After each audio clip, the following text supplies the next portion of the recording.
Well, you're getting shepherded around a lot, obviously, at this point. Interview after interview after interview. It is fun, though, right?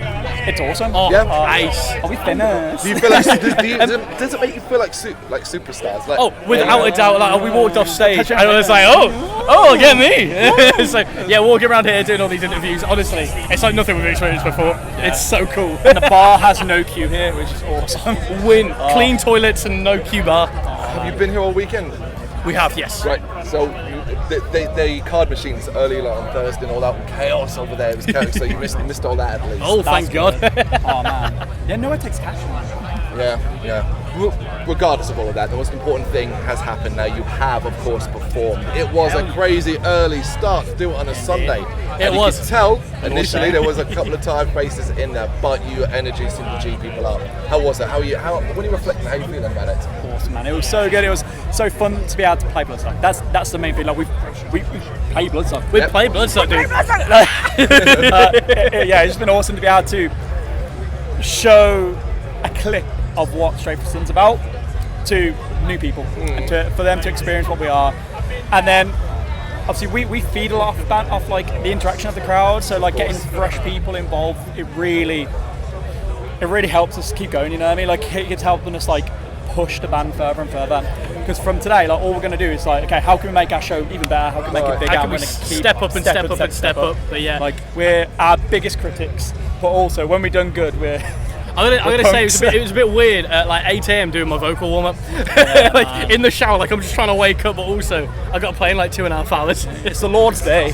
It's a unique environment, the fact that you would be playing that early, but you'll also be playing against Raised by Owls, who started 15 minutes after you in the main stage. So it's a crazy environment, but it is a very, very cool thing. You have 30 minutes, it flies by. Did you have a moment on there to actually drink in what you accomplished?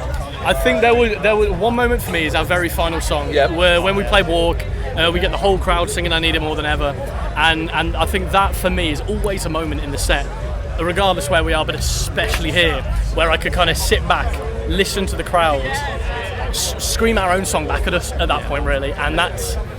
It's every single time. It amazes me, and it never gets old. Sorry. No! But it never gets old, and so seeing that and hearing that's probably my moment. I sit back, I listen to the crowd, and go like, "Wow, she's done fucking Bloodstock, man! Like this is cool as hell." Feeds us like it's. I don't know. The only way. If you're a musician, you get it. You know what I mean? It's one of them things. So when a band is singing to you, when a group of people are singing your song back to you, and you're like, holy shit, I'm like on top of the world right now. Yeah. I'm up here, you know, like, and you just feel this, like, it's almost like them telling you keep going. I guess is the only way to do it, and it's really comforting in that sense, because like there's so many times where every band has gone through the stage of I'm just gonna quit, there's no point, I'm just gonna quit, screw these guys, gonna do my own thing, and then you grow up, like you get past that, and then you realise, no, this is what we're meant to be doing. And it's just vindicating having all these people say this to us, you know what I mean? Well, you need that as well, because ultimately it's not like you're making any money out of this, so you might as well at least enjoy the vibe that you get from a crowd. You gotta love it, right? You gotta enjoy every moment. So broke. Yes. So broke. As great as an accomplishment this is, and you have reached the top of the mountain right now, it is not the end of the journey. The idea is to use this momentum. Inevitably, you're going to have to come down from this high. What's next, basically? Luckily, the high stays for the next 5 days, because we're also supporting Armoured State at KK's main room. So with Tail Gunner too, yeah. So very luckily, the high stays for about another week. I'm keeping it. I'm gonna ride it till next year. So luckily we planned, because again we knew that the Pinnacle, we need to now keep this going, momentum. So to plug a few, we got a few more shows this year. Cambridge, we've got Nottingham, London, Whitehaven, Edinburgh, Newcastle, and that's all the way only up till October. There might or might not be more before the end of the year, who knows. keep an eye on the socials. But we are definitely not done yet, and that's with shows, releases, everything kind of thing. So we've wanted to. This was such a high mark for us, something we've had on our radar for years. That I feel like as a band we're in a place we just can't waste this opportunity. Yeah, and we're just having so much fun doing it. Right, like I am loving every single moment, every single show, every interaction. It's been nice. Well, obviously, this is one goal complete. The goal changes, right? You want to come back here and you want to perform on a bigger stage. Sophie won next for us. That's the goal. I'll take main stage. I'll take it. If 10 a.m. I'll take it. It's fine. Okay, you don't have to keep asking. No, I'm joking. But honestly, we're just happy to come back. We'll play literally. We'll play the car park. We're that band that we'll play. If you ask, we'll come. You know what I mean? And we're just happy to play. Even if it's one person, 100 people, you get treated like it's an arena show. We give 110% for every show, and that's what we live by, and that's why we're always dead after a show. What's going to take? What do you think you have to do to actually get that opportunity? Release more music. No, I think that is our biggest thing. Is we need to release more. We promise it won't be 3 years next time. But yeah, so and we are looking at that. We do know that ourselves. Yeah. So it's definitely on the list. There may be another release. There might not be. Who knows? There might be. You never know. This could all be a joke. You never know. We've just told everyone that we're going to release and play all these shows. Yeah. None of these shows exist. Check. No, or at the end of this week, you announce your retirement. It's job done. That's it. Like we're done. We played Bloodstock. That was great, Sam.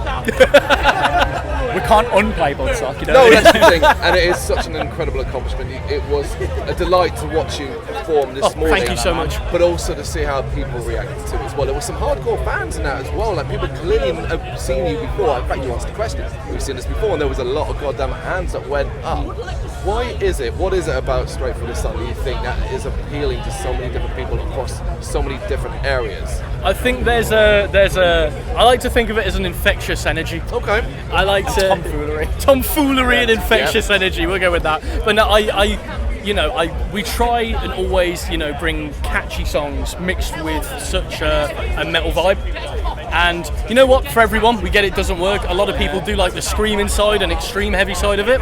We know we're not that. But also, if you want a good old sing-along, if you want a good old catchy chorus, we might be the place to be.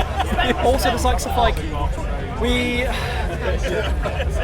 we tried to do the serious band thing, but we really tried it, and it's so against our personalities that it didn't work. And when for a while we tried it and it wasn't working, like people weren't like, okay, this band wasn't authentic. It wasn't authentic. And then we're like, why are we trying to do this? Okay. So we just kind of settled into like we're just goofy dudes, like that's all we are. Just silly guys. Some silly guys. And we were just like, let's just be ourselves. And I think people know when someone's being authentic, and I think that's what people enjoy with us. That we're generally having a really good time. Like if we're not having a good time, you'll know. Without a doubt, you can tell. You know what I mean? And that's, I think, that level of authenticity, I think, is a selling point for us to a certain degree. And we're extreme now, sort of thing, you know what I mean? Like we're not going to be there in suits and stuff like that, ignoring the crowd. Like we're not arty monkeys, you know what I mean? You haven't quite sold that yet. No. Yet. Enough money though. Yeah, exactly. Enough money. Lots of money will change everything. A burger, bro. But that's service station good burger. Service station vegan sausage roll. Sort me out, easy. What about the rest of the day then? I mean, is it simply just chill back now, sit back and enjoy the festival from without the pressure of playing, basically? I think that's pretty much it, and that's kind of the one benefit of going mega early is we can kind of now just kick back, have a few beers, enjoy the rest of the festival as Bloodstock, man. Yeah. And we had to do pretty cool stuff like this. You have to speak to yourself. It's gonna be awesome. We're gonna just have a bit of fun backstage. Some tomfoolery. Obviously, rock stars go backstage and mess the shit up. Hell yeah. Thank you very much for watching. If you'd like to see more content like this, please consider hitting the subscribe button. It is gratefully appreciated.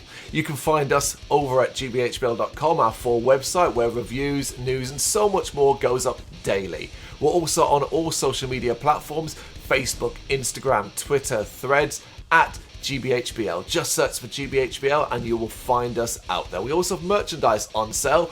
You can access the shop via the website.